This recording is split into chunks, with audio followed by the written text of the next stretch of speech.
Cinema industry వైపు వెళ్ళాలనుకుంటున్నారా? మీకు మేమున్నాం. వెంటనే కాల్ చేయండి. నమస్తే రామ్ సార్. నమస్తే అండి. డబ్బుకు సంబంధించి చాలా మందికి ఇంకా ఇన్సెక్యూరిటీస్ ఉన్నాయి. ఏ విధంగా అంటే కొన్ని చేదు అనుభవాలు వాళ్ళని వెంటాడుతూ ఉంటుంటాయి. ఆర్థిక సమస్యలు వచ్చినప్పుడు డబ్బును చూస్తే భయపడడం, డబ్బు వల్లే సమస్య పుట్టిందని ఫీల్ అవ్వడం, ఈ డబ్బే లేకపోతే బాగుంటుందేమో అని అనుకోవడం, ఇటువంటివన్నీ మాట్లాడుతూ ఉంటుంటారు. సో డబ్బు వల్ల కలహాలు వస్తాయని చెప్తూ ఉంటుంటారు. అవమాన పాలైన వాళ్ళు ఉంటుంటారు, రోడ్డును పడ్డ వాళ్ళు ఉంటుంటారు. దానివల్ల ఒక బ్యాడ్ మెమరీ ఖచ్చితంగా ప్రతి ఒక్కరి జీవితంలో ఉంటుంటుంది. దాన్ని ఏ విధంగా ఓవర్కమ్ చేయాలి అంటారు? నిజంగా ప్రతి మనిషి జీవితంలో బ్యాడ్ మెమరీ ఉంటుందండి. యాక్చువల్గా చాలామంది ఈ బ్యాడ్ మెమరీని మన జీవితంలోంచి, మన ఆలోచనల్లోంచి తీసేయాలి. ఇట్లాంటిది ఏదైనా ఒక ఎరేజర్ ఉంటే ఎంత బాగుంటుందో అనిపిస్తూ ఉంటుంది. ఎందుకంటే గతంలోకి వెళ్ళలేం, వెళ్ళి ఆ జ్ఞాపకాన్ని తీసేసి చూడలేం. సో అది అలా చెరిపేస్తే బాగుంటుందని అనుకుంటారు కొన్ని మెమరీస్. అయితే ఇట్లాంటి మెమరీస్, ఈ జ్ఞాపకాలు మన అభివృద్ధికి సంబంధించిన లేదా మన జీవితంలో ముఖ్యమైన డబ్బు విషయంలో కనుక ఉంటే, ఆ జ్ఞాపకం ఎప్పుడు మనల్ని వెంటాడుతూ ఉంటే, డబ్బు మన జీవితంలోకి రాకుండా చేయడానికి అది పెద్ద ప్రధాన కారణం. ఫర్ ఎగ్జాంపుల్, మనకి ఇట్లా బ్యాడ్ మెమరీ ఇట్లా ఎరేజ్ చేయడం ఉంటే ఎంత బాగుంటుందో అనుకుంటాం. So let us understand how to erase bad memory. మనకు అవసరం లేని, అక్కర్లేని, మనల్ని ముందుకు తీసుకెళ్ళని మెమరీని ఎలా తీసేయాలో మనం తెలుసుకుందాం. ఎందుకంటే ఈ మెమరీని ఎందుకు తొలగించాలో ఉంటే ఏమైంది అని అనుకుంటాం కదా. కానీ ఈ మెమరీతో సమస్య ఏంటంటే effects everyday behaviour and emotions. ప్రతిరోజు మన ప్రవర్తన, మన భావోద్వేగాలకు ముడిపడి ఉంటుంది. ఫర్ ఎగ్జాంపుల్ చూడండి, నేను చిన్నప్పుడు సినిమాలు చూస్తుంటే రావు గోపాలరావు ఏం చేశాడంటే, అప్పుడు ఒక సినిమాలో మెడకి ఆ కాలర్, నెక్ కాలర్ పెట్టుకొని ఉండేవాడు. పెట్టుకొని విలన్. ఆ రావు గోపాలరావుని చూసిన ప్రతిసారి నాకు అతను విలన్ కదా కోపం వస్తూ ఉండేది. అతను నెక్ కాలర్ పెట్టుకొని ఆ సినిమాలో పాత్ర ఉంది అది అలా. తర్వాత నాకు బయట ఎవరు నెక్ కాలర్ కనిపించినా రావు గోపాలరావు లాంటి వాడే అనుకుంటా. ఆ వ్యక్తిత్వమే అలాంటిది అనుకునే. వ్యక్తిత్వం అలాంటిదేనే. ఎందుకంటే అట్లాంటి వ్యక్తిత్వం ఉన్న వాళ్ళే ఇలా కాలర్ బోన్ పెట్టుకుంటారు. ఇది మనకు తెలియదు అనలైజ్ చేస్తే తప్ప. వాళ్ళ మీద మంచి ఇంప్రెషన్ ఉండదు, వాళ్ళతో సరిగ్గా మాట్లాడలేము, వాళ్ళ మీద జడ్జిమెంట్ తొందరగా ఉంటుంది. ఎగ్జాక్ట్లీ. ఇది నేను ఊరికే ఒక ఎగ్జాంపుల్ చెప్పాను. కానీ చాలాసార్లు మన లైఫ్లో కొన్ని మెమరీస్ని క్యారీ చేయడానికి, కొన్ని మనం ముందుకు వెళ్ళకపోవడానికి, కొన్ని నిర్ణయాలు తీసుకోకపోవడానికి, కొన్ని భావోద్వేగమైన బాధలు కలగడానికి కారణం ఏంటంటే అప్పుడెప్పుడో చిన్నప్పుడు మనకు కలిగిన మెమరీస్. ఒక ప్రయోగం చేశారండి, అట్లాంటి ప్రయోగం మనం ఒకటి చేద్దామని. మీకు ఒక ఏముంది అసలు మీ అనుభవం ఏంటో చెప్పండి. నేనేమి ఇచ్చాను, మీకు ఏం కనిపిస్తోంది? కప్పు కనిపిస్తుంది. కప్పులో 500 నోట్ ఉంది. ఒకసారి దాన్ని బాగా చూడండి. ఇప్పుడు మీరు కప్పు కింద పెట్టండి. రైట్, కళ్ళు మూసుకోండి. Now imagine coffee cup without 500 rupee note. అసలు నోటు లేకుండా కేవలం కప్పుని మాత్రం, మీ చేతికి ఇచ్చిన కప్పుని మాత్రం, 500 రూపీ నోటు మాత్రం ఉండకూడదు. కప్పు మాత్రం గుర్తు తెచ్చుకునే ప్రయత్నం చేయండి. Yes, 5 4 3 2 1. Open your eyes. Only ఖాళీ కప్పు కనిపించిందా? నాకు అందులో కాఫీ పైనుంచి ఇది ఉన్నట్టే అనిపిస్తుంది తప్ప ఇది లేకుండా పిక్చర్ రావట్లేదు. మీరు చూశారు. సో చూసిన తర్వాత మెమరీలో ఒక ప్రయోగం చేశారు.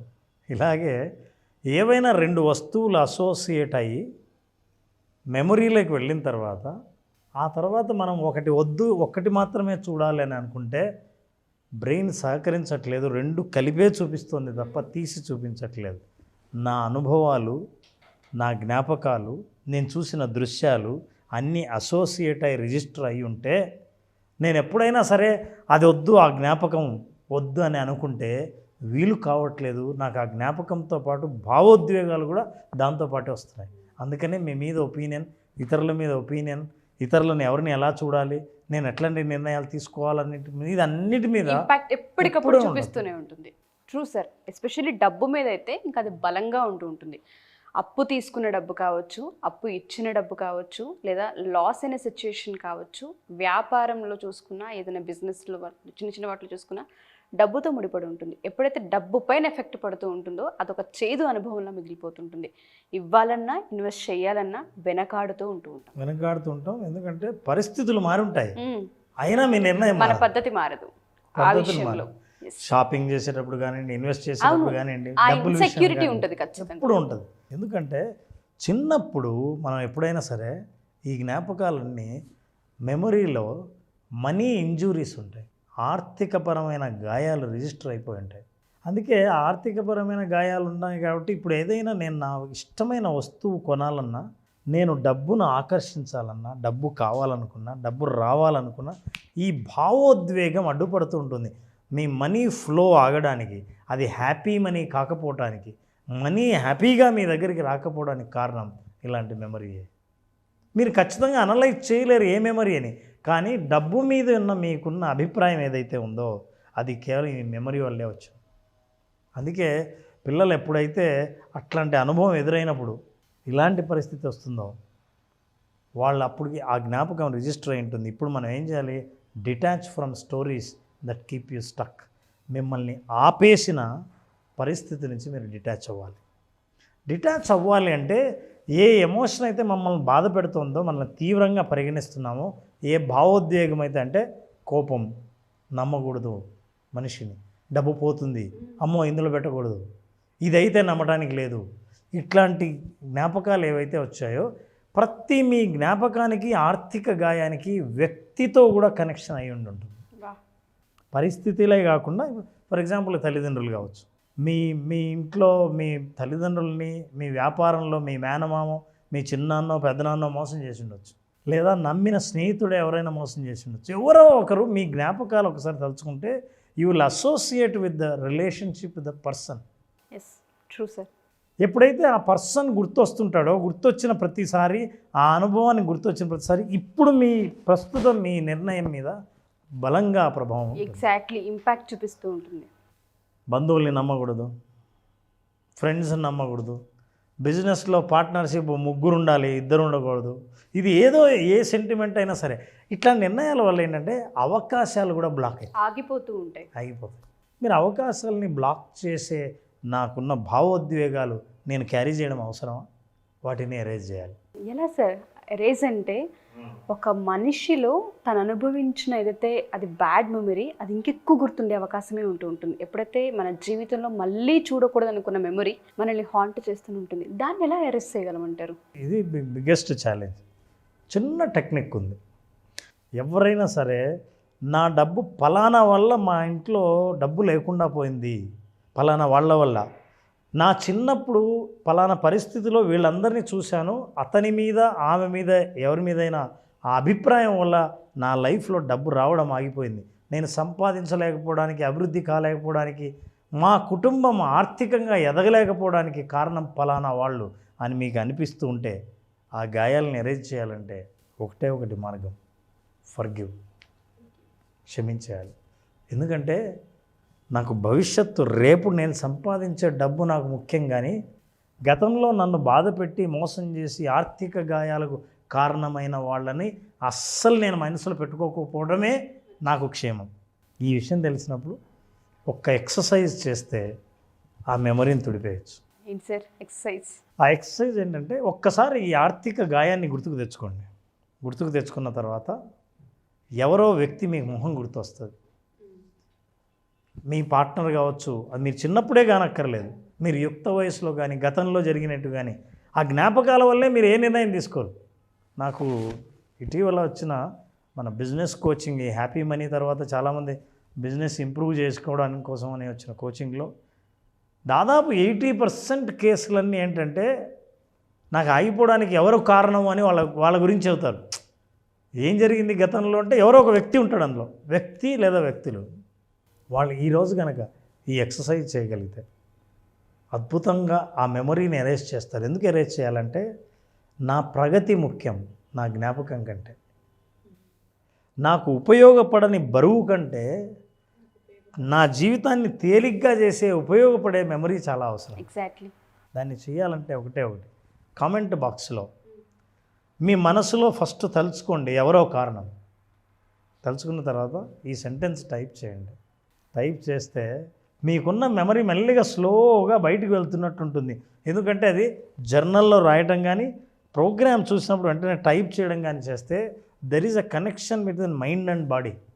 మీరు అనుకున్నది యాక్షన్ రూపంలో చేత్తో చేసినప్పుడు అది రిజిస్టర్ అయిపోతుంది. Then you are removing. So ఏమనుకోవాలంటే వాళ్ళని గుర్తుకు తెచ్చుకుని you have to type this sentence, look at this sentence. నేను అతన్ని లేదా ఆమెను క్షమిస్తున్నాను. అందులో మీరు ఇప్పుడు జనరాసిటీ కాదు, బాగా ఆలోచించండి. మీరు వాళ్ళ పట్ల ఏదో దయ చూపించి జాలి చూపించి లేదా వాళ్ళు చాలా మంచివాళ్ళు అయిపోయారు మారిపోయారు కాదు. నాకు అవసరం, నా జీవితంలో మనీ ఫ్లో ఆగిపోయింది మనీ రావాలి అంటే నేను స్టెప్ తీసుకోవాలి. ఆ ఫ్లోకు అడ్డుకట్ట ఏదైతే ఉందో కాలువకు దాన్ని తీసేయాలి. ఇది అడ్డుగా ఉంది ఈ మెమరీని ఎరేజ్ చేయాలి. క్షమిస్తున్నానుతో ఎరేజ్ చేయొచ్చు. నేను అతన్ని ఎవరినైనా సరే మైండ్లో అతను లేదా ఆమెను క్షమిస్తున్నాను అన్నప్పుడు ఆలోచించండి, money is flowing in to your life. You are allowing. మీరు దానికి పర్మిషన్ ఇస్తారు, డబ్బుకి పర్మిషన్ వస్తుంది. సో ఎవరైనా సరే మా ఈ ఎపిసోడ్ ఇక్కడ వరకు ఎవరైతే చూస్తూ ఉన్నారో ప్రతి ఒక్కరికి ఒక మెమరీ ఖచ్చితంగా ఉంటుంటుంది. అది కూడా డబ్బుకు సంబంధించింది అయితే చిన్న మొత్తంలో కావచ్చు పెద్ద మొత్తంలో కావచ్చు, ఎక్కడో అక్కడ ఏదో ఒక మనిషి దగ్గర ఆగిపోయి ఉంటుంటారు. ఆ ఇంపాక్ట్ ప్రతిసారి ప్రతి సందర్భంలోనూ తెలుసో తెలియకో ఇంపాక్ట్ని చూపిస్తూనే ఉన్నారు, క్రియేట్ చేస్తూనే ఉన్నారు. మీరు కనుక ఒక ప్రశాంతంగా 5 నిమిషాలు కళ్ళు మూసుకొని పర్సన్ని గుర్తు తెచ్చుకొని అతను కావచ్చు ఆమె కావచ్చు, ఆమెను నేను క్షమిస్తున్నానన్న ఒక్క పదం ఫీల్ అవుతూ మనస్ఫూర్తిగా కామెంట్ రూపంలో కామెంట్ చేయండి. రామ్ గారు చెప్పినట్టుగానే ఆ ఎమోషన్ని మీరు ఫస్ట్ ఫీల్ అవ్వండి. కాలువ గట్టులో అడ్డు పెట్టిన గట్టును తొలగిస్తే వాటర్ ఎట్లా ఫ్లో అవుతుందో ఎగ్జాక్ట్లీ అదే లైఫ్లో జరుగుతుంది. మీరు ఇది చేసిన తర్వాత కావాలంటే మీ మానసిక స్థితిని గమనించండి, ఎంత తేలిగ్గా ఫీల్ అవుతారో. ఇలా మీరు కంటిన్యూస్గా వాళ్ళని క్షమించే ఎక్సర్సైజ్ చేయడం ద్వారా, వాళ్ళని క్షమించడం ద్వారా వెంటనే లైఫ్లో తేలికపడి మీ నిర్ణయాల మీద పాత బ్యాడ్ మెమరీ ప్రభావం మెల్లిగా వెళ్ళిపోయి మీ లైఫ్లో డబ్బు ప్రవహించడం మొదలు పెడుతుంది. Wonderful Ram sir. నేను నిజంగా ఎట్లా ఎరేజ్ చేస్తాము, అసలు మెమొరీని ఎరేజ్ చేయడం ఏంటి? మెమొరీ అంటేనే ఒక జ్ఞాపకం కదా, దాన్ని ఎలా తుడిచేస్తాము అని ఫస్ట్ మీరు అన్నప్పుడు నాకేం అర్థం కాలేదు. అసలు ఏం చెప్తారు, కంక్లూజన్ ఏంటి అని నేను ఎదురు చూస్తూ ఉన్నాను. ఎందుకంటే ఎవరు మద్దతులని చెప్పండి, ప్రతి ఒక్కరికి ఎక్కడో అక్కడ ఏదో ఒక టైంలో దెబ్బ పడే ఉంటుంది. పడకుండా అయితే అసలు బయటికి రాము, లైఫ్లో ఆ సిచ్యుయేషన్ లేకుండా ఎవరికి ఉండదు కూడాను. దానివల్లే కొన్ని సందర్భాల్లో జాగ్రత్త పడవచ్చు, అతి జాగ్రత్త పడవచ్చు. దానికి ఒక సైంటిఫిక్ రీజన్ ఉందండి. నేను ఒక్క క్షణంలో చెప్తాను సైంటిఫిక్ రీజన్ ఎందుకు అది ఎరేజ్ అవుతుందని. మీకు జ్ఞాపకం రిజిస్టర్ అయినప్పుడు అది నెగిటివ్ ఎమోషన్, నెగిటివ్ ఎమోషన్ అంటే బాధ, కోపం, ద్వేషం, ఇట్లాంటివన్నీ నెగిటివ్ ఎమోషన్స్తో రిజిస్టర్ అయి ఉంటాయి. కాబట్టి మీ డబ్బు ఫ్లో ఆగిపోయింది. ఇప్పుడు ఏం చేస్తాం అంటే ఎరేజ్ చేయడం కోసం దాన్ని నేరుగా ఎరేజ్ చేయలేరు, దానికి ఇంజెక్ట్ చేయాల్సింది ఒక పాజిటివ్ ఇంజెక్షన్ ఇస్తాం. నేను మిమ్మల్ని క్షమిస్తున్నాను అన్నప్పుడు పాజిటివ్ ఎనర్జీ అందులో పోతే నెగటివ్ ఎనర్జీ డిఫ్యూజ్ అయిపోతుంది. అంటే అచ్చా వాళ్ళని క్షమించేసారు, ఇంకా వాళ్ళ గురించి అనవసరం, మనకు కావాల్సింది ముఖ్యంగా మన ఫ్లో ఆగిపోయింది అని ఎప్పుడైతే ఆ తేలిగ్గా ఆ ఉదార స్వభావం మీరు ఎప్పుడైతే చూపించారో అది డిఫ్యూజ్ అయిపోతుంది, అట్లా ఎరేజ్ అయిపోతుంది. మన ఎమోషన్ ఎప్పుడైతే తేలిక చేసేస్తూ ఉంటుంటామో వైబ్స్ కూడా ఆ విధంగానే సపోర్ట్ చేస్తుంటాయి, యూనివర్స్ కూడా ఆ విధంగానే సపోర్ట్ చేస్తూ ఉంటుంటుంది. Wonderful Ram sir. విజువలైజేషన్ ప్రాక్టీస్లోనే చాలామంది అడ్వాన్స్ అడుగుతూ ఉన్నారు. సో అడ్వాన్స్ క్లాస్ ఎప్పుడంటే అవకాశం ఉంటుంది? నారాజ్ September 23rd advance session start చేస్తున్నాం. September 23rd advance session attend అయ్యే వాళ్ళకి మనం 5 సెన్సెస్ గురించి చాలా అద్భుతంగా చాలా ఎపిసోడ్స్ చేసాం.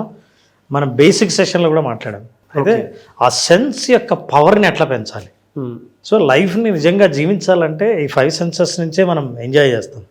సో ఎవ్రీ సెన్స్లో ఎప్పుడైతే పవర్ పెరిగిందో యువర్ సెన్సిటివిటీ పెరుగుతుంది. అంటే ప్రతి చిన్న చేంజ్ని అబ్జర్వ్ చేసి అండర్స్టాండ్ చేసుకుని అబ్జార్బ్ చేసుకునే అవకాశం ఉంటుంది అడ్వాన్స్ సెషన్లో. అట్లాగే అడ్వాన్స్ సెషన్లో గోల్ సెట్ చేసినప్పుడు ఇంటెన్స్గా ఎమోషన్స్ని ఎలా కనెక్ట్ చేయాలి, ఈ ఎమోషన్స్ యొక్క ఇంటెన్స్ని 30% ఎలా పెంచాలి అనేది అడ్వాన్స్ సెషన్లో తెలుసుకుంటారు. బేసిక్ అటెండ్ అయిన వాళ్ళకు అడ్వాన్స్ సెషన్ ఖచ్చితంగా వాళ్ళ నెక్స్ట్ లెవెల్ తీసుకెళ్తుంది. లేదా విజువలైజేషన్ గురించి బేసిక్గా అందరూ అర్థం చేసుకున్న వాళ్ళు అడ్వాన్స్ సెషన్ నిజంగా వాళ్ళ పర్ఫార్మెన్స్ని ఇంప్రూవ్ చేసేలా కాకుండా వాళ్ళ జీవితంలో ఫలితాలని కూడా చాలా అద్భుతంగా మార్చేది, ఆ ఎక్స్పీరియన్స్ని కూడా ఇచ్చే అవకాశం అడ్వాన్స్ సెషన్ అటెండ్ అయ్యే వాళ్ళకు ఉంటుంది. So September 23rd advance session start చేస్తున్నాం. 5 days సెషన్.